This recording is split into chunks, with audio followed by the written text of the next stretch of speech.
ബദറിലെ മസ്ജിദുൽ അരീഷ് റസൂലുള്ളാഹി സ്വല്ലല്ലാഹു അലൈഹി വസല്ലം തങ്ങളെ യുദ്ധവേളയിൽ വിശ്രമിച്ചിരുന്ന മസ്ജിദുൽ അരീഷാണ് ഈ കാണുന്നത്. ഇതിൻ്റെ പിന്നിലുള്ള ഈ വിശാലമായ ഗ്രൗണ്ട് ഇതായിരുന്നു ബദർ യുദ്ധം അരങ്ങേറിയ സ്ഥലം. ഈ സ്ഥലത്ത് വെച്ചാണ് ഖുറൈശികളുമായി മുസ്ലിങ്ങൾ യുദ്ധം ചെയ്തത്.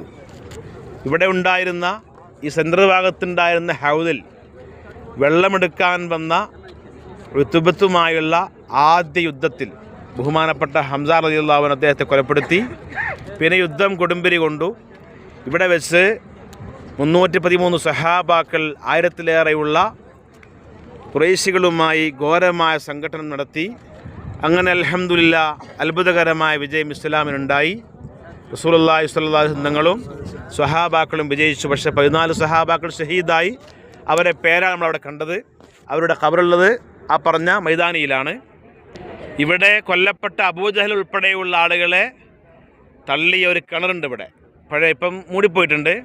ഒരു വലിയ കിണറിൽ, പൊട്ടക്കിണറിലേക്ക് അവിടെയെല്ലാം മയ്യത്തുകൾ, ജഡങ്ങൾ തള്ളിയിട്ട് അത് മൂടിപ്പോയിട്ടുണ്ട്. അതും ഈ ഗ്രൗണ്ടിൻ്റെ ഒരു ഭാഗത്താണ്.